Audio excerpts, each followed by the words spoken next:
Gilberto Freire, né, ele fala, um dos primeiros no Brasil, né? Aí pensando um pouco na história do Brasil.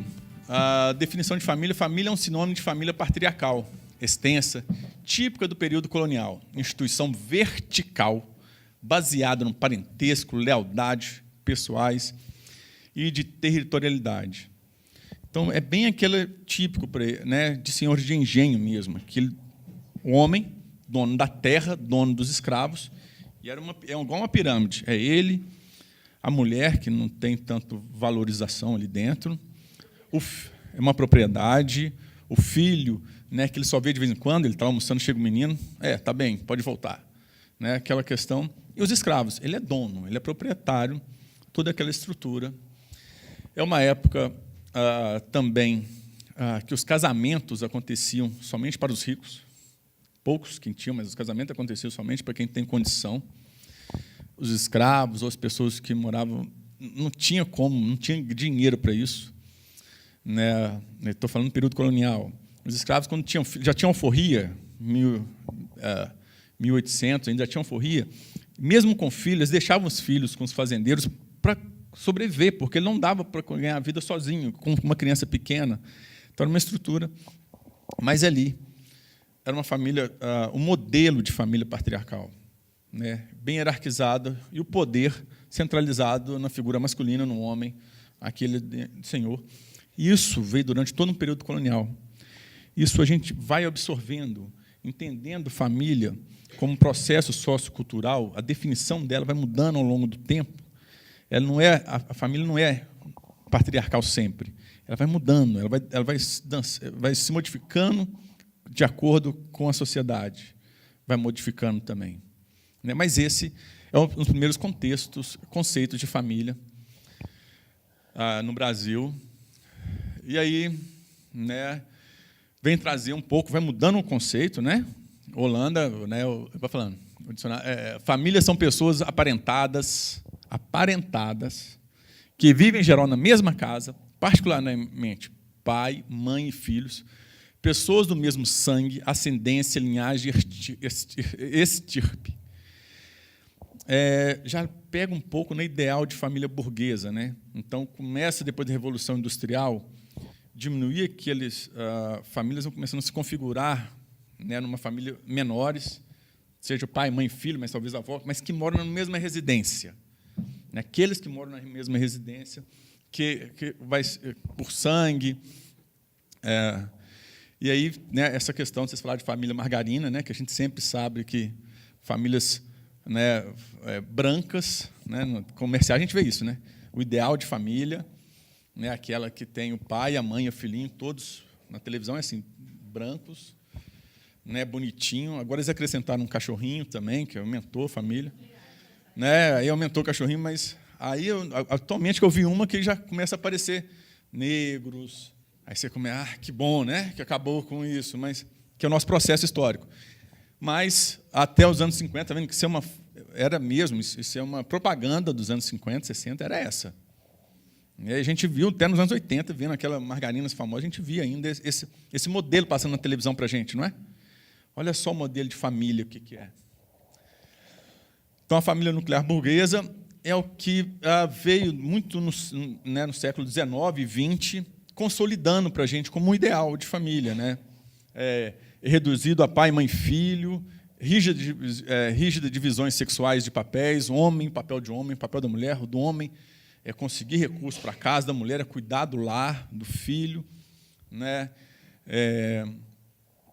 Os padrões então eu começo a colocar meu filho para estudar, bem diferente da patriarcal, que não tinha tanto, ou era o mais velho na sociedade patriarcal, cuidava dos negócios do pai, e as meninas eram caminhadas para algum dote, né? Ou aprender a costurar, para ser uma boa esposa. Então, eu falo isso com um pouco de ironia, porque eu não vivi naquela época, né? Eu posso falar. Porque enfim,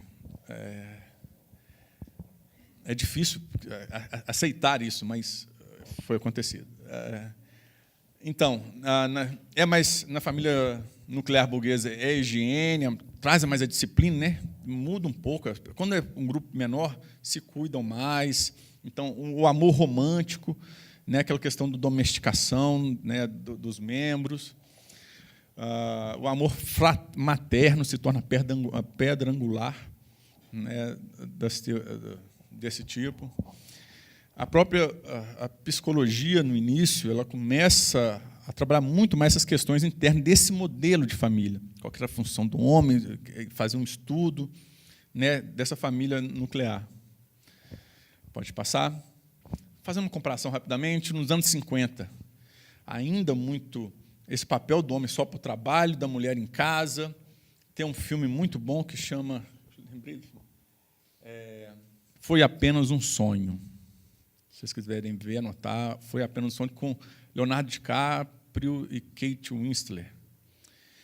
São uma família tradicional dos anos 50, né, que o homem está trabalhando o dia todo, chega em casa à noite, e a mulher, quando ele chega, os filhos já estão dormindo, enfim. Mas é interessante, porque é uma família, nesse filme, eles falam assim, vamos mudar. Eles falam assim, ela falou assim, vamos mudar para a França, porque lá mulher é possível trabalhar. Que justamente começa nos anos 60, 70, as revoluções culturais, né, que começou nessa época, né, a pílula anticoncepcional, um livro aí da Simone de Beauvoir, O Segundo Sexo, né, que em 49 já, qual é o lugar da mulher? Não é só em casa, não. Questionando. Então, começa a questionar essa padronização dos anos 50. Então, nesse filme, a ideia do filme é eles querer, só a ideia de ir para a França é o filme, entendeu? É interessante. E ali, nos anos 60, 70, começa os divórcios ser aceitos, né? Porque até então, né, divorciar nos anos 40, que é isso? Essa mulher fica marcada para o resto da vida, né? Olha só, né? Não fazem parte, né? Até hoje a Igreja Católica ainda não aceita o divórcio. Você vê como que a religião também tem uma influência muito grande na forma de se comportar as famílias.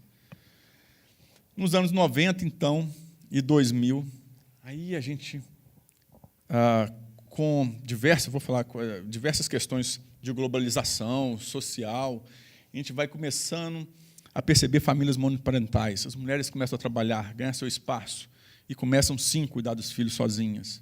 Né? Ou morando com a avó, cuidando do filho, ela, a avó, cuidando do filho. Ou casais homoafetivos começam a adotar crianças. Né? Até pouco tempo não era possível, mas e agora? Né? União de casais homoafetivos. Inseminação artificial. Começa a ter várias opções, amplia-se a forma de compreender aí, essa estrutura tão hierarquizada, em pouco tempo vai mudando, né? Pode passar? Então, as influências, né, dessa nova família pluralista, né, que você não tem mais o pai, a mãe e o filho, né? Agora muda um pouco, né? Tem a ver com questões econômicas, globais, acompanha o contexto da nossa época, né, da nossa geração, o Zeitgeist da nossa época. Pode passar? E aí, hoje, nós convivemos nesses dois modelos. Nesse modelo hierarquizado ainda, né, vertical, que o homem ainda vê a mulher como propriedade, né, fruto dessa história, não sendo propriedade, mas a função dela é cuidar do lar, e ele, provedor. Né, a relação... Eu estava escutando outro dia, né, o homem faz amigo... Quem ainda está nesse modelo, né, de pensamento, eu estou trazendo modelos de pensamento, né? Eu falo assim, ele tem amigos na rua, a mulher dele não é amiga dele, a mulher dele é cuidar do lar. Então, ele sai toda noite, vai jogar bola, fica no bares com seus amigos, trocando afeto, e chega em casa para as relações mais de cuidado da casa, da mulher e procriação. Procura a mulher só para isso, e não... Eu escutei uma coisa assim outro dia, eu achei interessante. Eu falei assim, mas tem mesmo, né? Se tanto...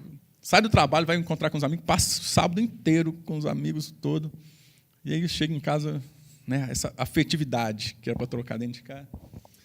Mas, enfim, são modelos hierarquizados ainda presentes na nossa sociedade. E modelos igualitários que começam a surgir, né, homem e mulher, o homem também participa dos cuidados da casa, o homem também cuida da criança, dos cuidados infantis, tem um lugar mais afetivo, há uma troca em todo o processo, vocês já devem estar acompanhando isso muitas vezes. A participação do homem dentro do lar está sendo muito nos cuidados, que não era função dele, agora ele começa a assumir isso como dele também. Enfim, nós estamos convivendo com esses dois modelos hoje. Pode passar. E as definições de família. Em 94, a ONU traz essa expressão que a gente da Terra dos Homens gosta muito. Família é gente com quem se conta. Não é? É interessante isso, né? Tem mais pai, mãe e filho? Tem uma hierarquia aí? Família composta por pai, mãe e filho, na mesma residência. Aqui fala de residência? Muito ampla essa definição, não é? Família é gente com quem se conta. O SUAS, um pouco nessa linha, um conjunto de pessoas que se acham unidas por laços consanguíneos, afetivos ou de solidariedade. Vocês colocaram muito aqui.